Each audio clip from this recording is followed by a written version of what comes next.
línea.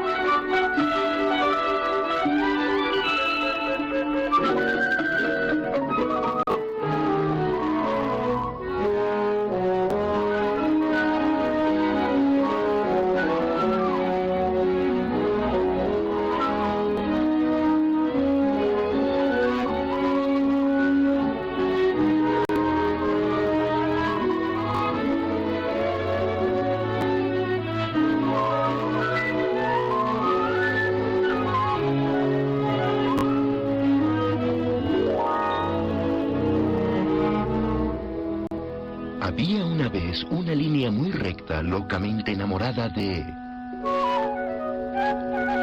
un punto.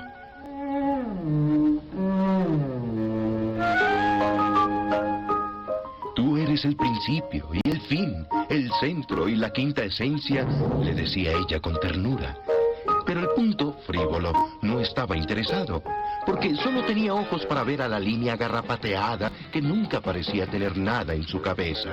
En todas partes estaban juntos, cantando y bailando, y riéndose, y quién sabe qué más.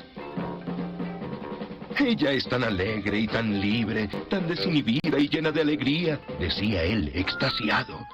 Y tú tan tiesa como un palo, aburrida, tradicional y reprimida, atada, subyugada, definida e inmóvil, aplastada, ahogada y empapada.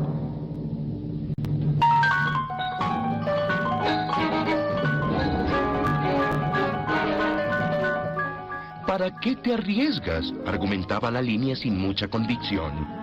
Puedes depender de mí, que soy firme, consistente, sé a dónde me dirijo y tengo dignidad.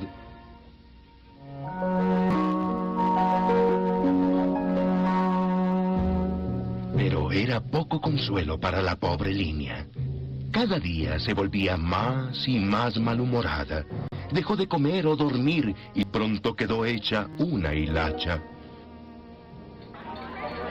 Sus amigos notaron qué tan alargada y flaca estaba y hacían lo que podían para animarla. ¡No te merece! Carece de profundidad. Todos son igualitos. ¿Por qué no buscas un rayito y te olvidas de él? Pero casi no oía lo que le decían. Pues siempre que ella lo veía, le parecía perfecto. Ella veía en él lo que nadie más se imaginaba. Es más guapo que cualquier línea recta jamás vista. Pero incluso aceptando sus sentimientos, creo que era alargar demasiado el punto. Así que dedicó su tiempo a pensar acerca del punto inconstante e imaginándose ella como la figura fuerte que seguramente la admiraría. La línea se arriesga cual malabarista. La línea como líder mundial.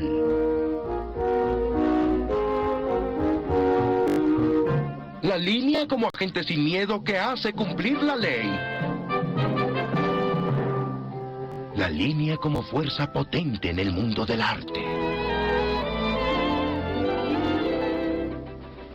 La línea como deportista internacional.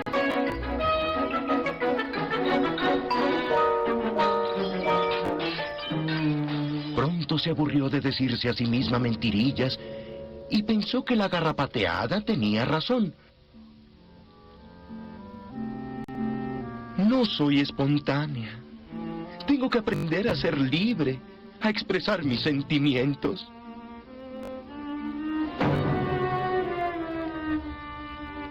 Pero de nada le sirvió porque siempre acababa por ser la misma. Pero siguió ensayando y fallando. Y ensayando de nuevo hasta que cuando ya casi se daba por vencida, descubrió que con bastante concentración y autocontrol podría cambiar de rumbo y doblarse cuando ella quería.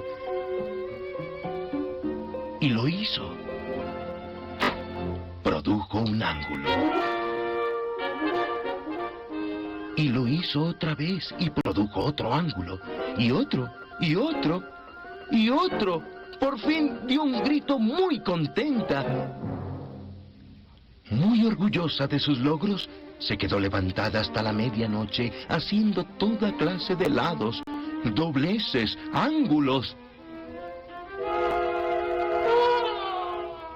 La libertad no es una licencia para el caos, comentó a la mañana siguiente. ¡Oh, qué cabeza la mía! Pero entonces resolvió no gastar sus esfuerzos en exhibicionismos baratos. Durante meses ella practicó en secreto.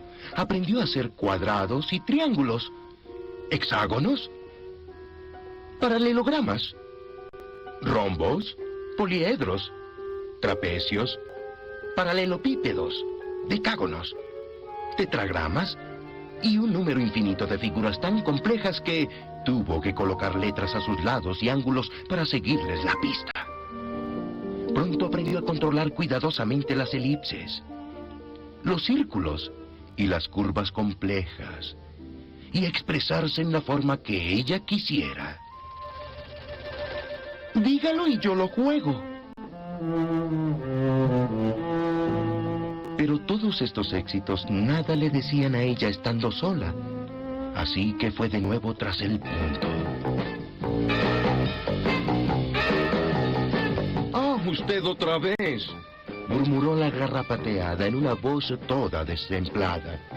No tiene nada que hacer.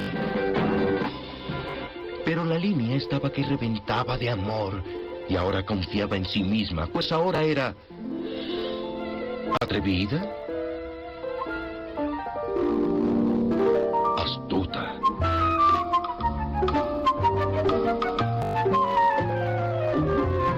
misteriosa,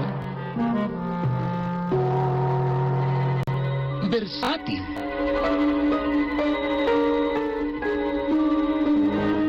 erudita, elocuente,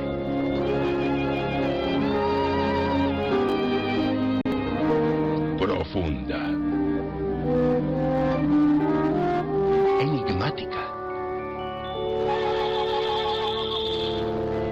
compleja y avasalladora.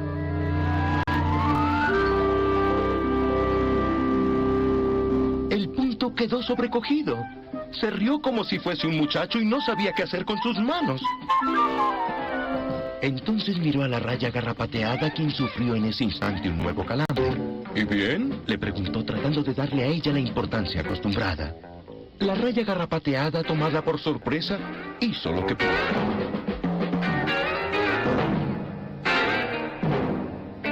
¿Y eso es todo?, preguntó el punto. Creo que sí, contestó la garrapateada. Es decir, nunca sé en qué va a parar nada. Oye, ¿no te he dicho lo que le sucedió al par de...? El punto de golpe pensó, ¿cómo no me había dado cuenta antes de lo enredada y sin gracia y lo desarreglada que era ella? Y de golpe comprendió que lo que él solía llamar libertad y alegría no era más que anarquía y pereza. Tienes tanto significado como un melón, le dijo con cierta frescura. Sin disciplina, desarreglada, incontable, insignificante, inmesurable, inadvertida, sin una forma, sin un orden, fuera de lugar y sin suerte. Con ello se volteó hacia la línea y la tomó del brazo. Haz de nuevo la figura con las curvas graciosas. Y ella lo hizo. Y así lo hicieron y vivieron, si no felices para siempre, al menos razonablemente así. Moraleja: las ganancias son del vector.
Observemos, tenemos tres triángulos diferentes. Una manera de mostrar que la suma de sus ángulos interiores es 180 es primero marcar esos ángulos. Hagámoslo. Una vez que hayamos marcado los ángulos de estos triángulos, el siguiente procedimiento es recortar esos ángulos. Teniendo recortados los ángulos de los triángulos, el procedimiento es el siguiente.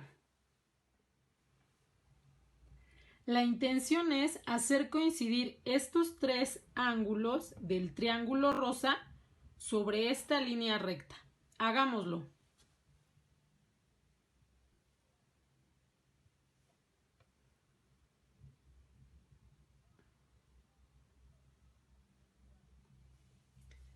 Observa que los tres ángulos del triángulo rosa forman un ángulo llano.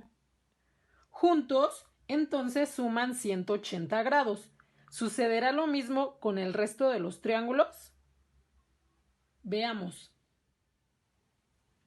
Tenemos ahora los ángulos interiores del triángulo verde. Hagamos lo mismo. Vamos a hacer que coincidan con la línea recta.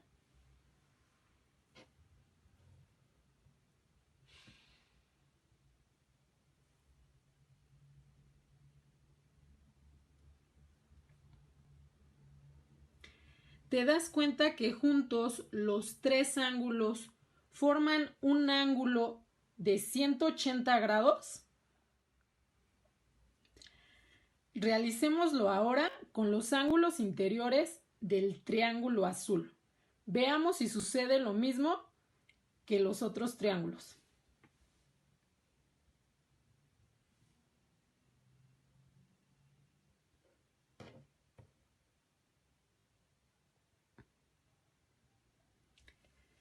¿Te das cuenta? Con estos ángulos también se forma un ángulo de 180. Esto quiere decir que sin importar el tipo de triángulo, la suma de sus ángulos interiores siempre es 180 grados.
Programa 3. Propiedades de los cuadriláteros. En este programa se comprobarán propiedades de los paralelogramos aplicando los criterios de congruencia de triángulos. Cada tipo de figura geométrica tiene propiedades particulares. Tal es el caso de los paralelogramos. Sus lados opuestos miden lo mismo.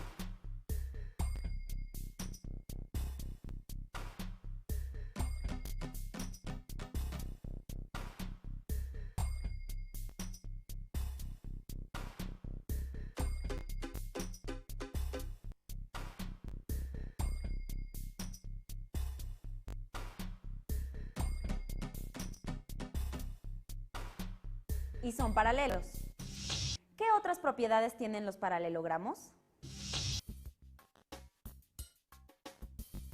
Lo primero que hay que decir es que un paralelogramo es una figura cuyos lados son paralelos 2 a 2, ¿no? Para dejar establecido esto, cualquier figura cuyos lados opuestos son paralelos o cuyos lados son paralelos 2 a 2 es un paralelogramo. El paralelograma tiene propiedades muy importantes, varias propiedades que son muy importantes. El hecho de que sus ángulos opuestos sean iguales y que los ángulos adyacentes, es decir, los que están sobre un mismo lado, midan 180 grados. Esa es otra característica. Yo creo que este aspecto de los paralelogramos que está contemplado en el programa, en el 3er grado, cobra mucha importancia en el sentido de que a través de las construcciones, que los alumnos se presta mucho para que los alumnos puedan hacer conjeturas, entendiendo por conjetura el tener una sospecha de algo. Y luego hay que ver si ese algo, si esa sospecha es verídica o no, ¿no? Hay que validarlo. Por ejemplo, preguntarse si un paralelogramo queda determinado, si la construcción de un paralelogramo, si todos los alumnos se ponen a construir un paralelogramo y se dan los ángulos adyacentes, ¿cuál es la condición para que se pueda construir ese paralelogramo? Que los ángulos adyacentes midan 180 grados, pero si uno dice que un ángulo mide 100 grados y el otro mide 50, bueno, pues que prueben y van a ver que el paralelogramo no se puede construir. Pero aun cuando los ángulos estén bien dichos, por ejemplo, si uno mide 120 y el otro mide 60 grados, que da 180, van a resultar todos iguales, todos los paralelogramos que construyan los alumnos, es decir, que anticipen primero si ellos consideran que van a salir todos iguales o no y por qué, y después que se vayan a la construcción y que vean qué es lo que pasa. En un paralelogramo los ángulos opuestos son iguales y los ángulos adyacentes, es decir, los que están sobre el mismo lado, miden 180 grados. Su suma tiene que ser 180 grados, es decir, son suplementarios.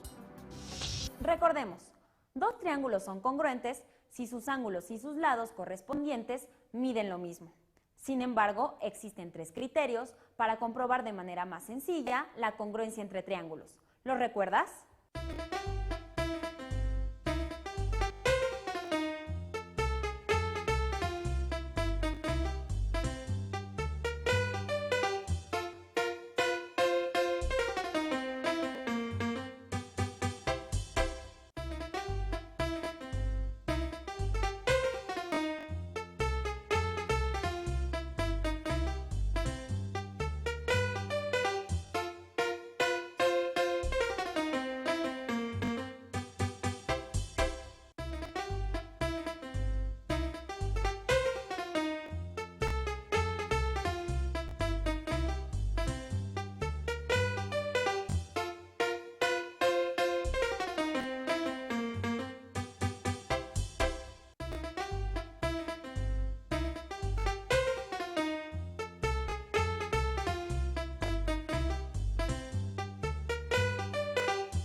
repasamos los criterios de congruencia de triángulos.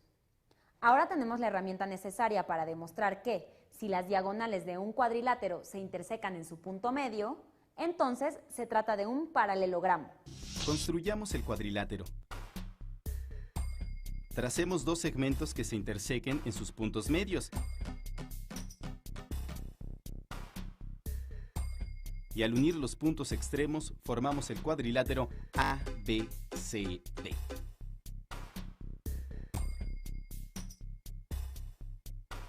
Por construcción del cuadrilátero, el segmento BO mide lo mismo que el segmento OD. Y AO mide lo mismo que OC.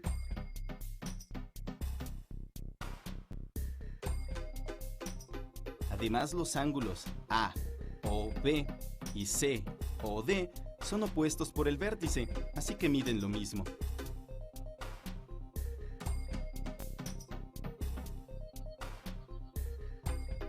Los triángulos A, OB y C, OD tienen dos lados correspondientes iguales, así como los ángulos que forman.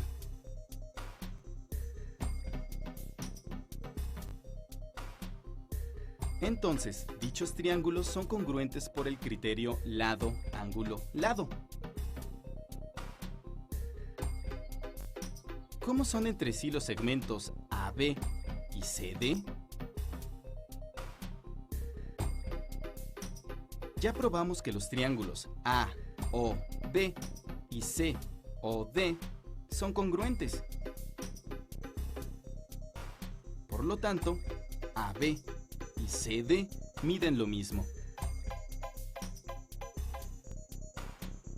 Ahora falta probar que AB y CD son paralelos. Observa con atención. El ángulo CDO del triángulo COD y el ángulo ABO del triángulo AOB son los ángulos correspondientes de dos triángulos congruentes y por lo tanto miden lo mismo.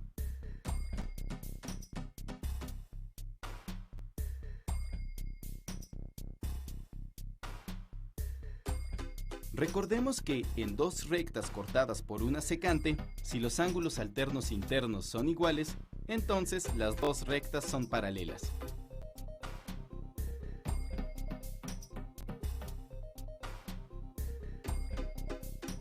Entonces, ya que los ángulos CDO y ABO alternos internos son iguales,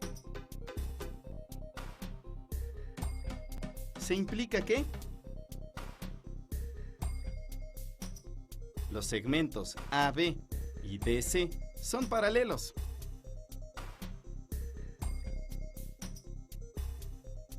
Hemos probado que los segmentos AB y DC del cuadrilátero miden lo mismo y son paralelos.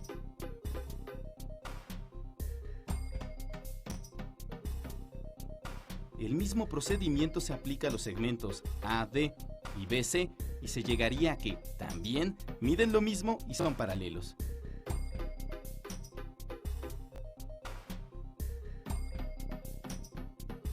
Entonces, ¿de qué tipo de cuadrilátero se trata? Un paralelogramo.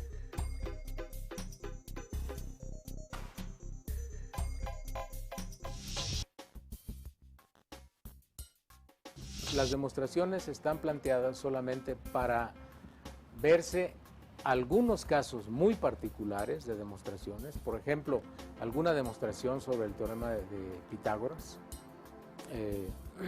Alguna que se preste, hay algunas demostraciones geométricas a través de recortar también cuadrados y armar una especie de rompecabezas, se pueden hacer de esta manera, o esta que acabo de mencionar de la suma de los ángulos internos de un triángulo, con la finalidad de que puedan utilizar eso para resolver otro tipo de problemas. Es en ese sentido como están planteadas la demostración. Valoramos la importancia de hacer una demostración en matemáticas y un ejemplo de cómo hacerlo.